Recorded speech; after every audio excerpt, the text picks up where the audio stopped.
Hello students, welcome back to my channel S Goyal mathematics students. हम पढ़ रहे हैं homogeneous Fredholm integral equation. Book है आपकी इंटीग्रल इक्वेशन। ये क्वेश्चन आपका आया है एमजीएससी एमएससी मैथमेटिक्स प्रीवियस 2015 में। ये आपका होगा लेक्चर नंबर 3, ठीक है। तो इस प्रकार के दो क्वेश्चन मैं आपको पहले लेक्चर में करवा चुकी हूँ, ठीक है, लेक्चर 1 और लेक्चर 2 में। ये क्वेश्चन थोड़ा सा बड़ा है तो थोड़ा सा डिफरेंट है, तो ये होगा हमारे पास लेक्चर नंबर 3।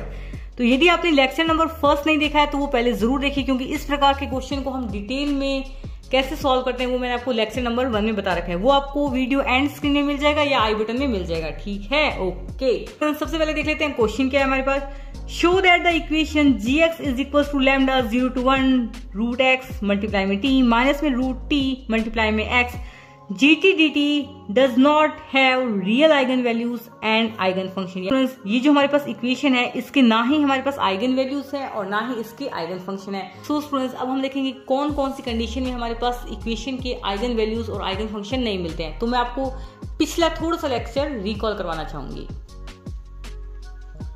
तो देखिए स्टूडेंट्स, लेक्चर नंबर 1 में मैंने ये आपको बिल्कुल डिटेल में आसानी से समझा रखा है, तो आप लेक्चर नंबर 1 जरूर देखें। वापस एक बार देख लीजिए। The homogeneous Fredholm integral equation of second kind is, तो ये हमारे पास क्या है, homogeneous integral equation of second kind, ठीक है। इसको हम इस प्रकार से रिप्रेजेंट करते हैं gx is equal to lambda a to b k x t gt dt, जहां पर हमारे पास k x t क्या होता है, कर्नल होता है, ठीक है। स्टूडेंट्स, यदि हमारे पास gx, स्टूडेंट्स जब हम इस इक्वेशन को सॉल्व करेंगे कुछ स्टेप्स होंगे, ठीक है। यदि उसमें हमारे पास gx की वैल्यू क्या आ जाती है, 0 आ जाती है, तो हमारे पास इस इक्वेशन के ना ही तो आइगन वैल्यूज होंगे और ना ही आइगन फंक्शन होंगे। आइगन वैल्यू नहीं होगी तो आइगन फंक्शन कहां से आएगा।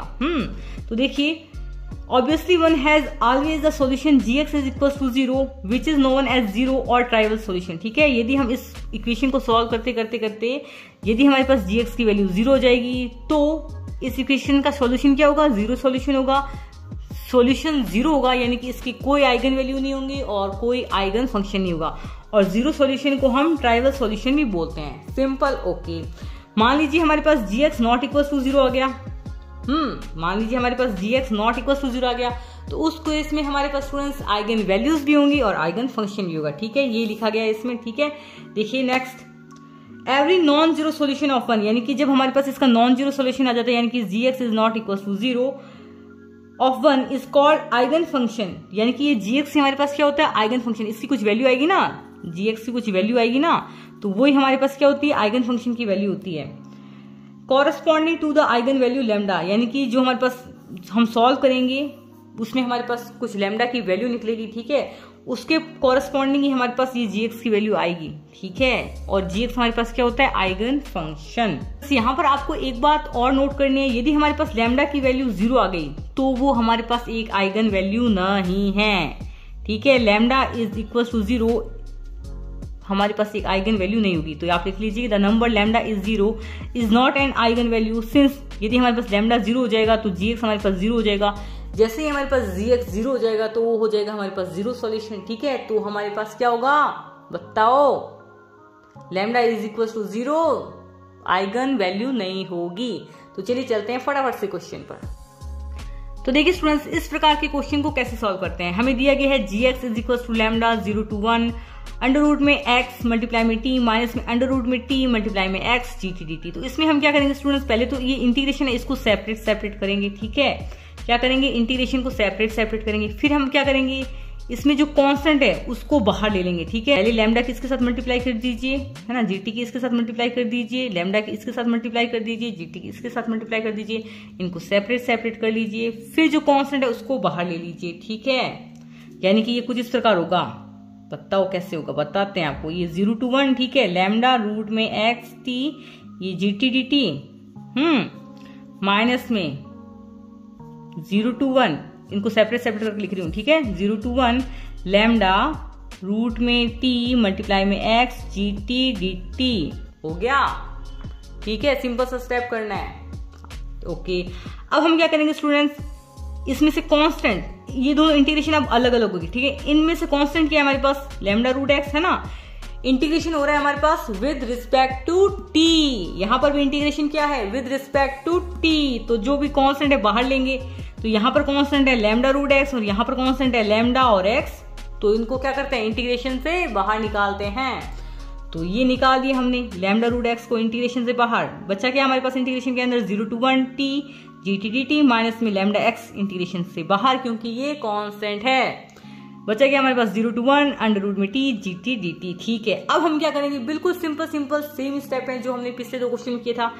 ये इसको हम क्या मान लेंगे, c मान लेंगे, इसमें भी इसको हम क्या मान लेंगे। वैसे हम पिछले क्वेश्चन में स्टूडेंट्स, अब देखिए हम क्या करेंगे, पिछले क्वेश्चन में हमारे पास क्या होती थी, एक ही वैल्यू होती थी, है ना, मतलब gx इज इक्वल टू इतनी सी एक ही वैल्यू आती थी। ठीक है, तो हम क्या करते थे, ये 0 to 1 t gt dt को हम c मान लेते थे। ठीक है ना। अब हमारे पास देखिए स्टूडेंट्स, एक ये वैल्यू आ रही है ना, एक ये पूरी की ये वैल्यू आ रही है और एक हमारे पास ये और वैल्यू आ रही है, तो हम इसमें c1 और c2 दो मानेंगे। ठीक है, यदि हमारे पास ये एक ही वैल्यू आ रही होती तो हम इसको 0 to 1 t gt dt को हम मान लेते c, क्या मान लेते c। लेकिन यहाँ पर हमारे पास एक की जगह 2 वैल्यू आ रही है, तो हम एक को c1 मान लेंगे, एक में इसको हम c1 मान लेंगे और एक में इसको हम c1 मान लेंगे। यानी कि ये जो वैल्यू है हमारे पास 0 to 1 t gt dt, इसको हम मान लेंगे c1 और ये 0 to 1 अंडर रूट में t gt dt, इसको हम मान लेंगे c2। ठीक है, तो लैम्डा रूट एक्स c1 की वैल्यू, तो देखिए student 0 to 1 t gt dt की वैल्यू हमारे पास क्या है, c1, तो ये हमने यहाँ पर लिख दिया c1 माइनस में lambda X 0 to 1 integration 0 to 1 under root में t gt dt की वैल्यू हमारे पास क्या है c2, ये लिख दिया हमने c2। ठीक है, और यहाँ पर हमने वैल्यू लिखी है कि ये c1 की वैल्यू और ये c2 की वैल्यू। इसमें कोई समझाने वाली बात है नहीं मैडम जी, आगे चलो। ओके, अब आगे हम क्या करेंगे, पहले c1 को लेकर चलते हैं। ठीक है, उसमें हम पिछले क्वेश्चनों में हम c को लेकर चलते थे, है ना, एक वैल्यू होती, तो पहले हम इसमें c1 को लेकर चलेंगे, फिर हम इसमें c2 को लेकर चलेंगे, फिर एक इसमें नया स्टेप आएगा, वो हम आपको थोड़ी देर बाद में बताएंगे। क्या करते थे हम, बताओ, हम क्या करते थे, यहाँ पर gt की वैल्यू रखते थे। और gt की वैल्यू कहां से आती थी, ये हमारे पास जो gx है, gx हमारे पास क्या है, फंक्शन ऑफ x है, तो gt कैसे निकलेगा, x की जगह आप क्या रखेंगे, t। तो देखिए gt क्या होगा, gt, यहाँ पर x की जगह आप रख देंगे t, then gt is equal to lambda under root में t मल्टीप्लाई में c1 माइनस में लैम्डा t c2। ठीक है, gt पता चल गया। तो ये हमारे पास gt की वैल्यू है, क्या है, लैम्डा अंडर रूट में t मल्टीप्लाई में c1 माइनस में लैम्डा t c2। यहाँ पर gt की जगह ये वैल्यू रख दीजिए, रख दें, अरे बिल्कुल, बस आपको इंटीग्रेशन करना आना चाहिए। इंटीग्रल इक्वेशन जिंदाबाद, काफी इजी बुक है, बस आपको इंटीग्रेशन करना आना चाहिए। ठीक है, तो ये हमने यहाँ पर gt की वैल्यू रख दी। अब हम क्या करेंगे भाई साहब जी, पहले की तरह कांस्टेंट को बाहर निकाल देंगे। कांस्टेंट को भाई साहब जी बाहर निकाल दो और इंटीग्रेशन को यहाँ पर सेपरेट कर दो, थोड़ा इजी प्रोसेस हो जाएगा। ठीक है, तो क्या करते हैं, कांस्टेंट क्या है भाई साहब, जिसमें ये इंटीग्रेशन है हमारे पास with respect to t, constant क्या है, ये हो गया हमारे पास लैम्डा और ये c1, दो कांस्टेंट है, ये बाहर निकाल दिए। ठीक है, 0 to 1 इंटीग्रेशन में, और ये t, ये एक t और ये अंडर रूट t, देखिए ये एक t और ये अंडर रूट t, ये t और मल्टीप्लाई में t to the power half, क्या होता है, t to the power 1 plus 1/2, क्या होता है, t टू द पावर 3/2 होगा ये, है ना, किसी को नहीं पता बता देती हूँ। t मल्टीप्लाई में t to the power half क्या होता है, t टू द पावर 3/2, ये लिख दिया हमने, मल्टीप्लाई में dt। ठीक है, सेकेंड इंटीग्रेशन हमारे पास कांस्टेंट है लैम्डा और ये c2, इसको हमने बाहर ले दिया। इस t की हमने इससे मल्टीप्लाई की, है ना, पहले इस t की हमने इससे मल्टीप्लाई की, फिर हमने इस t की इससे मल्टीप्लाई की, मल्टीप्लाई तो करेंगे ना, ये मत भूलना। ठीक है, मैंने थोड़ा सा डायरेक्टली रखा है, तो इस t की हम इससे मल्टीप्लाई करेंगे तो ये हो जाएगा हमारे पास t², तो ये लिख दिया हमने t² और ये हो गया आपका dt। अब क्या करेंगे, इंटीग्रेशन करेंगे, तो t टू द पावर 3/2 का इंटीग्रेशन क्या आएगा, आता है इंटीग्रेशन, आता है क्या, बता देती हूँ। t टू द पावर 3/2 का इंटीग्रेशन आएगा t to the power 3/2 plus 1 upon में 3/2 प्लस 1। यही होता है क्या इंटीग्रेशन, यही होता है, बता दो कमेंट बॉक्स में। हाँ जी, यही होता है। x to the power n का इंटीग्रेशन क्या होता है, x to the power n plus 1 upon में n प्लस 1, यही होता है। अब मुझे तो पता नहीं, आप बता देना कमेंट बॉक्स में, यही होता होगा, है ना, यही होता होगा। चलिए आगे चलते हैं।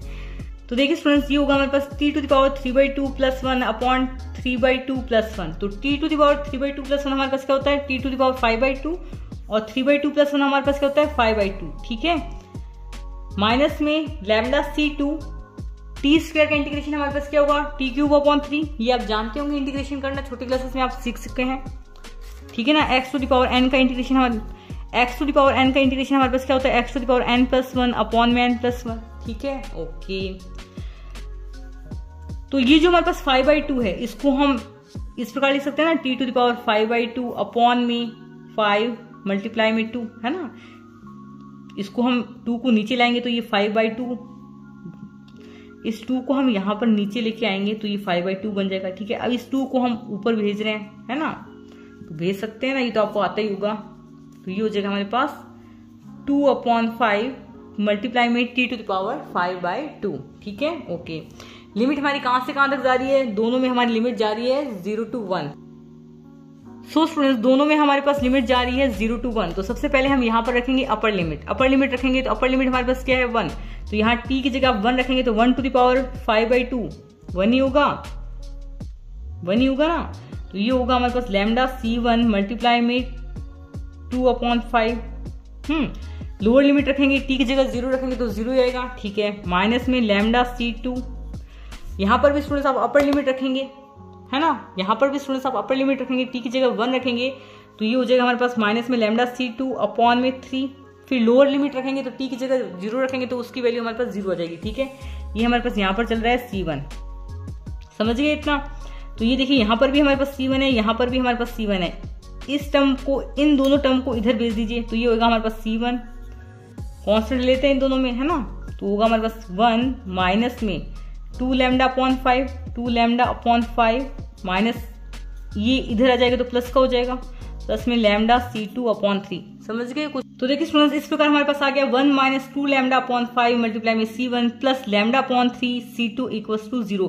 तो ये हमारे पास हो जाएगी इक्वेशन नंबर 5। इसी प्रकार हम जो हमारे पास c2 था उसके लिए सॉल्व करेंगे, ठीक है। जो हमारे पास c2 था उसके लिए सॉल्व करेंगे। c2 की वैल्यू थी हमारे पास में 0 to 1 अंडर रूट में t, यहाँ पर ये जो हमारे पास क्या था gt था, ठीक है। यहाँ पर ये स्टूडेंट्स हमने gt की वैल्यू रखी है, जैसे हमने यहाँ पर c1 में gt की वैल्यू रखी थी ना, यहाँ पर लैम्डा अंडर रूट में t c1 माइनस में लैम्डा t c2, ये हमारे पास क्या थी gt की वैल्यू थी, है ना। इसी प्रकार हम c2 के लिए सॉल्व करेंगे, है ना। इसी प्रकार की इक्वेशन मिलेगी हमें वापस c2 के लिए। तो देखिए इसमें हमने, तो देखिए स्टूडेंट c2 हमारे पास क्या था, c2 is equal to 0 to 1 under root में t, यहाँ पर gt था तो gt की वैल्यू हमने रख दी है लैम्डा अंडर रूट में t मल्टीप्लाई में c1 माइनस में लैम्डा t c2 मल्टीप्लाई में dt। अब हम क्या करेंगे, कांस्टेंट को बाहर ले लेंगे और इंटीग्रेशन को सेपरेट कर देंगे। कांस्टेंट है यहाँ पर हमारे पास लैम्डा और ये c1, ठीक है। तो ये हो गया हमारे पास लैम्डा c1 कांस्टेंट ले लिया बाहर, इस अंडर रूट t और ये अंडर रूट t मिलकर बन जाएगा t, तो ये होगा 0 to 1 t dt माइनस में 0 to 1 अंडर रूट t की t से मल्टीप्लाई करेंगे तो ये t to the power 1 multiply में t to the power half t to the power 3/2 हो जाएगा, और ये हो जाएगा dt। कांस्टेंट हमारे पास क्या है लैम्डा c2, तो ये हमने लैम्डा c2 को कांस्टेंट ले लिया और ये लगा दिया यहाँ पर माइनस। अगला स्टेप ही होगा, ऐसे मत करना मैडम को आता नहीं, मैडम सीधा सीधा समझा देती तो मैंने करके बता दिया, है ना। इस बात पर लाइक और कमेंट बनता है, लाइक नहीं करते हो आप लोग, फटाफट लाइक कर दिया करो। देखो स्टूडेंट्स सेम स्टेप, देखो ये जो मैंने लिखा ना एकदम सेम स्टेप लिखा हुआ, देखो ऐसा नहीं होना चाहिए आपकी मैडम को आता नहीं है। ये देखो ये वाला स्टेप और ये वाला स्टेप बिल्कुल सेम है ना। तो चलो आगे चलते हैं। आगे क्या करना है, इंटीग्रेशन करना है। इंटीग्रेशन करना आपको आता होगा, नहीं आता तो मेरे को बता देना, मैं इंटीग्रेशन के फॉर्मूलों का एक लेक्चर लेकर आ जाऊंगी, ठीक है। तो देखिए स्टूडेंट्स t का इंटीग्रेशन करेंगे विद रिस्पेक्ट टू t, तो ये हो जाएगा हमारे पास t² upon 2 integration of x to the power n। हमारे पास क्या होता है integration of x to the power n, हमारे पास क्या होता है x to the power n plus 1 upon में n प्लस 1, ठीक है। तो ये हो जाएगा हमारे पास t टू द पावर 1 है यहाँ पर, तो 1 प्लस 1 अपॉन में 1 प्लस 1, तो t का इंटीग्रेशन हमारे पास क्या होगा t² अपॉन 2, ठीक है।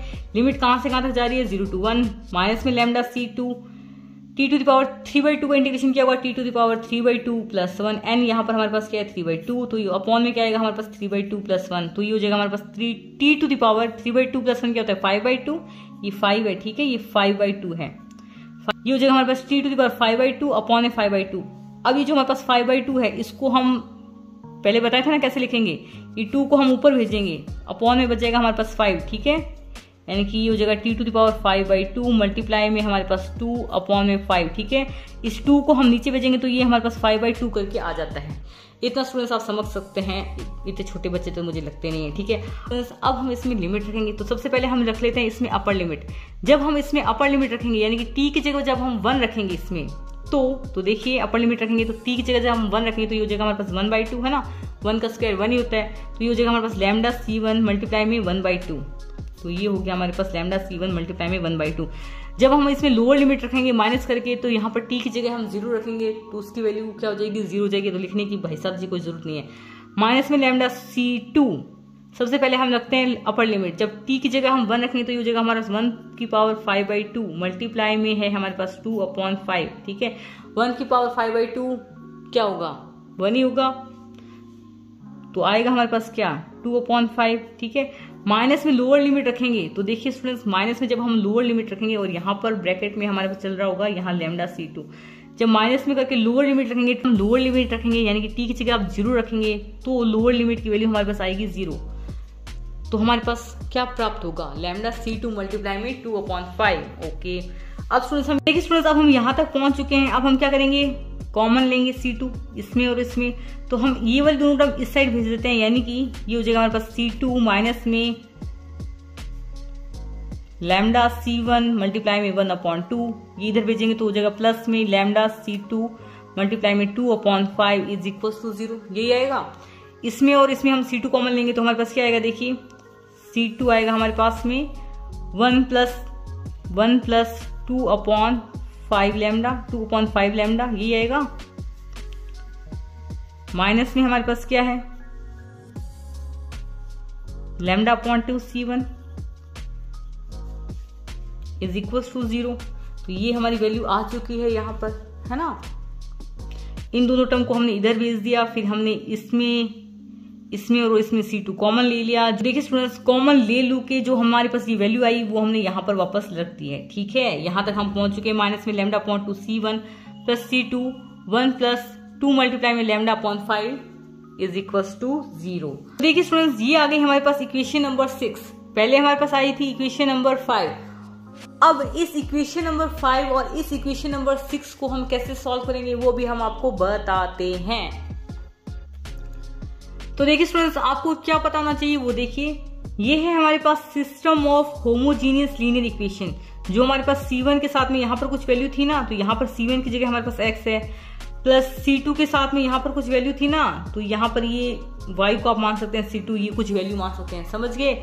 और इक्वल टू हमारे पास 0 था, ये कुछ इक्वेशन थी। फिर इसी प्रकार ये हमारे पास मान लीजिए इक्वेशन नंबर 5 थी, इसी प्रकार एक हमारे पास इक्वेशन नंबर 6 थी। ठीक है तो इस प्रकार हमारे पास यदि इक्वेशन हो, ठीक है, यहाँ पर x की जगह आप C1 को मान लीजिए, ठीक है, और A1 की जगह कोई जो हमारे पास वैल्यू थी वो मान लीजिए। ठीक है समझ गए होंगे आप। ठीक है मान लीजिए हमारे पास इस प्रकार का system of homogeneous linear equation है। ठीक है तो ये 2 भी हो सकती है और ये 3 भी हो सकती है। ठीक है हमें क्या निकालना है, इसके डिटर्मिनेंट की वैल्यू निकालनी है। क्या निकालनी है, डिटर्मिनेंट की वैल्यू निकालनी है। तो इक्वेशन है हमारे पास A11 मल्टीप्लाई में x प्लस A12 मल्टीप्लाई में y प्लस A13 मल्टीप्लाई में z is equal to 0। A21 multiply में x प्लस A22 मल्टीप्लाई में y प्लस A23 मल्टीप्लाई में z is equal to 0। A31 multiply में x प्लस A32 मल्टीप्लाई में y plus A33 multiply में z is equal to 0। अब हम क्या निकालेंगे, डिटर्मिनेंट। अब स्टूडेंट्स हम क्या निकालेंगे, डिटर्मिनेंट। ठीक है डिटर्मिनेंट में हम कैसे वैल्यू रखेंगे, यहाँ पर आप रखेंगे x के साथ जो मल्टीप्लाई हो रहा है वो लिखेंगे। ठीक है x के साथ हमारे पास क्या मल्टीप्लाई हो रहा है, A11। ठीक है यहाँ पर जो y के साथ मल्टीप्लाई में हो रहा है वो लिखेंगे, ये आपको आता होगा, आपने छोटी क्लासेस में किया होगा। यहाँ पर क्या लिखते हैं, z के साथ में जो मल्टीप्लाई हो रहा है वो लिखते हैं, यानी कि A13। ठीक है इसी प्रकार यहाँ पर स्टूडेंट्स जो भी हमारे पास x के साथ मल्टीप्लाई हो रहा है वो हम इस कॉलम में लिखेंगे, है ना। जो भी हमारे पास y के साथ मल्टीप्लाई हो रहा है वो हम इस कॉलम में लिखेंगे। स्टूडेंट्स ये A12 ये A22 ये A32, जो भी हमारे पास z के साथ में मल्टीप्लाई हो रहा है वो हम इस कॉलम में लिखेंगे, यानी कि A13 A23 A33। ये हमारे पास क्या होता है, डिटर्मिनेंट होता है। तो यहाँ पर 2 इक्वेशन भी हो सकती है, तो उनका डिटर्मिनेंट कैसे फाइंड करेंगे, d इज इक्वल टू हमारे पास क्या आएगा, A11 A12। मान लीजिए ये हमारे पास 2 इक्वेशन हुई और ये इतना ही हुआ, इतना ही तो है इस बार हमारे पास। ठीक है is equal to 0 is equal to 0। तो डिटर्मिनेंट कैसे लिखेंगे, A11 x के साथ मल्टीप्लाई क्यों हो रहा है A11, y के साथ मल्टीप्लाई क्या हो रहा है A12, x के साथ यहाँ पर मल्टीप्लाई क्या हो रहा है A21 और y के साथ यहाँ पर मल्टीप्लाई क्या हो रहा है A22। ठीक है ओके, समझ गए होंगे आप। डिटरमिनेंट निकालने के बाद हम क्या करेंगे, यदि इस डिटरमिनेंट की वैल्यू आ जाती है 0, नोट दिस पॉइंट, यदि हमारे पास इस डिटरमिनेंट की वैल्यू 0 आ जाती है तो हमारे पास सिस्टम रखेगा इनफाइनाइट सॉल्यूशन, यानी कि नॉन जीरो सॉल्यूशन रखेगा। यानी कि हमारे पास यदि डिटरमिनेंट की वैल्यू 0 आ जाती है तो उससे हमें लैम्डा की वैल्यू निकलेगी, है ना। यदि हमारे पास लैम्डा की वैल्यू निकलेगी तो उससे हमारे पास जीएक्स की वैल्यू निकलेगी। जैसे ही हमारे पास जीएक्स की वैल्यू निकलेगी तो हम कह सकते हैं भाई साहब जी इसके कुछ आइगन वैल्यूज भी हैं और आइगन फंक्शन भी है। आइगन फंक्शन हमारे पास जीएक्स ही होगा ना, ओके, यानी कि लैम्डा के कोरस्पॉन्डिंग हमारे पास एक आइगन फंक्शन भी होगा, ओके। यदि इस डिटरमिनेंट की वैल्यू आ जाती है not equal to 0, note this point, इस डिटरमिनेंट की वैल्यू आ जाती है हमारे पास not equal to 0, then system है जीरो सॉल्यूशन। जीरो सॉल्यूशन को हम क्या बोलते हैं, ट्राइवल सॉल्यूशन, यानी कि x equal to Y is equal to Z, यानी कि ये जो हमारे पास आ रहा है x, y एंड z, इसकी वैल्यू हो जाएगी हमारे पास 0। और ये जो हमने इक्वेशन नंबर 5 और इक्वेशन नंबर जो 6 लिखवाई थी उसमें हमारे पास x की जगह है c1 है और c2 है। तो यानी कि यदि हमारे पास डिटरमिनेंट की वैल्यू आ जाती है not equal to 0, then c1 is equal to c2 हमारे पास क्या आ जाएंगे 0, ठीक है। और gx में हमारे पास क्या था, c1 और मल्टीप्लाई में कुछ था, है ना। इसी प्रकार c2 मल्टीप्लाई में कुछ और, मतलब जो भी वैल्यू थी उसमें हम c1 और c2 की वैल्यू रखेंगे और c1 c2 हमारे पास क्या है 0 है, तो हमारे पास gx की वैल्यू आ जाएगी 0। यदि हमारे पास gx की वैल्यू आ गई 0 तो सिस्टम, यदि स्टूडेंट्स हमारे पास gx की वैल्यू आ जाएगी 0, क्योंकि c1 c2 हमारे पास 0 है, तो हमारे पास सॉल्यूशन क्या हो जाएगा, जीरो सॉल्यूशन हो जाएगा। जैसे ही हमारे पास जीरो सॉल्यूशन हो जाएगा तो हमारे पास कोई भी आइगन वैल्यू नहीं होगी और कोई भी आइगन फंक्शन नहीं होगा। तो हम सबसे पहले क्या करेंगे, डिटरमिनेंट की वैल्यू निकालेंगे, ठीक है। हाँ, तो चलिए चलते हैं क्वेश्चन पर। तो देखिए स्टूडेंट्स, ये हमारे पास इक्वेशन नंबर 5 है और ये हमारे पास इक्वेशन नंबर 6 है। तो ये हमने बना लिया डिटरमिनेंट, c1 के साथ मल्टीप्लाई होता है वो हम यहाँ पर लिखते हैं। तो ये हो गया हमारे पास 1 माइनस 2 लैम्डा अपॉन 5, ये हमने लिख दिया 1 माइनस 2 लैम्डा अपॉन 5। c2 के साथ जो मल्टीप्लाई होता है वो हम यहाँ लिखते हैं, तो ये हमने लिख दिया लैम्डा अपॉन 3, ओके। तो देखिए स्टूडेंट्स, c1 के साथ यहाँ पर मल्टीप्लाई में माइनस में लैम्डा अपॉन 2, ये हमने लिख दिया माइनस में लैम्डा अपॉन 2, ठीक है।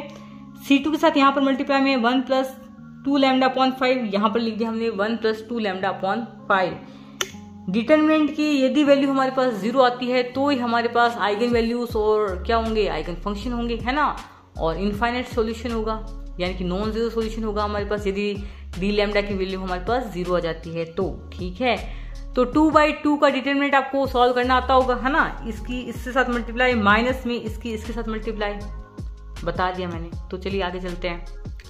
तो देखिए स्टूडेंट्स, 1 माइनस 2 लैम्डा अपॉन 5 की मल्टीप्लाई करेंगे आप 1 प्लस 2 लैम्डा अपॉन 5 से, ठीक है, okay. 1 minus 2 lambda upon 5 multiply में 1 प्लस 2 लैम्डा अपॉन 5, फिर हमारे पास आता है माइनस, ठीक है, इसके साथ मल्टीप्लाई। तो यहाँ पर एक माइनस पहले से ही है, तो ये होगा हमारे पास माइनस में लैम्डा अपॉन 2 मल्टीप्लाई में लैम्डा अपॉन 3 हो जाएगा हमारे पास लैम्डा स्क्वायर अपॉन में 6, माइनस एक पहले से ही है, तो ये हो जाएगा हमारे पास यहाँ पर ये दोनों वैल्यू और प्लस में लैम्डा स्क्वायर अपॉन 6, समझ गए।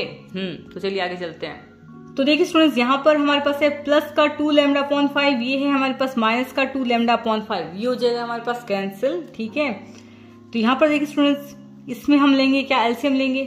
तो ये होगा एलसीएम, यहाँ पर 25 मल्टीप्लाई में 6 आएगा, यहाँ से आएगा हमारे पास 4 मल्टीप्लाई में 6 लैम्डा स्क्वायर प्लस में 25 का लैम्डा स्क्वायर, है ना।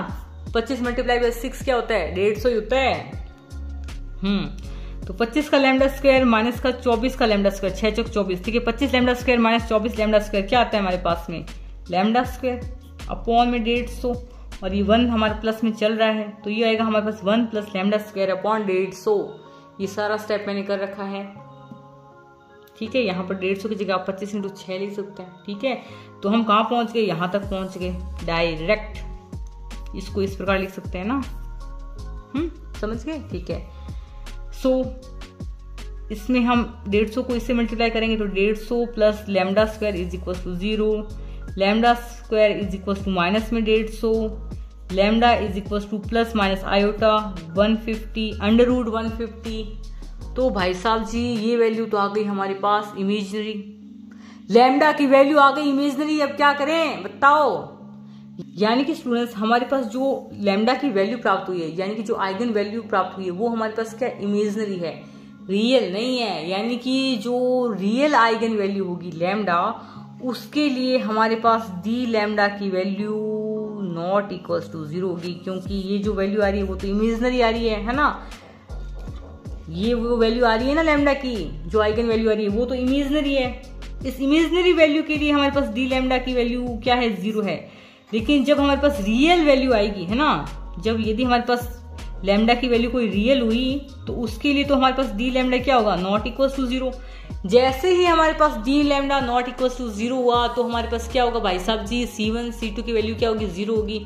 और जैसे ही C1 C2 की वैल्यू 0 होगी उसी वक्त हमारे पास Gx इज इक्वल्स टू 0 होगा। क्यों होगा बताती हूँ अभी।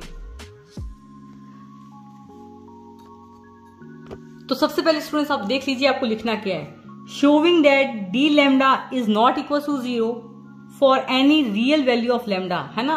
यानी कि D lambda not equal to 0 होगा लैम्डा की किसी रियल वैल्यू के लिए। Therefore system of equation 5 and 6 has unique solution C1 C2 equals to 0 for all real lambda. हमारे पास C1 equals to C2 equals to 0 है, तो हमारे पास Gx की वैल्यू भी हमारे पास क्या 0 आएगी। जैसे ही हमारे पास Gx की वैल्यू 0 आएगी तो हमारे पास सॉल्यूशन क्या होगा, 0 सॉल्यूशन होगा। 0 सॉल्यूशन को हम ट्रायवल सॉल्यूशन भी बोलते हैं। आपको पहले ही बताया था कि यदि हमारे पास सॉल्यूशन 0 होता है तो ना ही उसके आइगन वैल्यूज होती है, ना ही उसके आइगन फंक्शन होते हैं। Has the equation does not have real eigen, real देख लो, real does not have real eigen value and eigen function. और Gx की वैल्यू 0 कैसे हुई वो तो बताऊं मैं आपको, पिछले लेक्चर में पता है। यहाँ पर देखिए C1 की वैल्यू हम 0 रखेंगे, यहाँ पर हम C2 की वैल्यू 0 रखेंगे, है ना। C1 C2 की वैल्यू 0 है ना, तो यहाँ पर C1 की वैल्यू 0 है तो 0 की किसी से भी मल्टीप्लाई करो 0 आएगा। यहाँ पर C2 की वैल्यू 0 है तो 0 की किसी से मल्टीप्लाई करो 0 आएगा। तो Gx की वैल्यू यहाँ से हमारे पास क्या आ जाएगी, 0। तो सॉल्यूशन हमारे पास क्या हो जाएगा, 0 सॉल्यूशन होगा।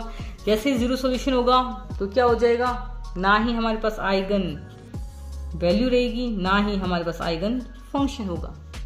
ठीक है, समझ में आ गया। अरे हाँ, तो क्वेश्चन तो काफी इजी है, मतलब जैसे आप करेंगे ना, जैसे आपको इंटीग्रेशन आता हो तो ये आपको क्वेश्चन 15 मिनट में सॉल्व हो जाएगा। और ये बड़ा वाला क्वेश्चन है, ठीक है, आएगा तो 20 नंबर में आएगा या 10 नंबर में आ सकता है। So thanks for watching this video, bye. Good mathematics, like share subscribe, thank you.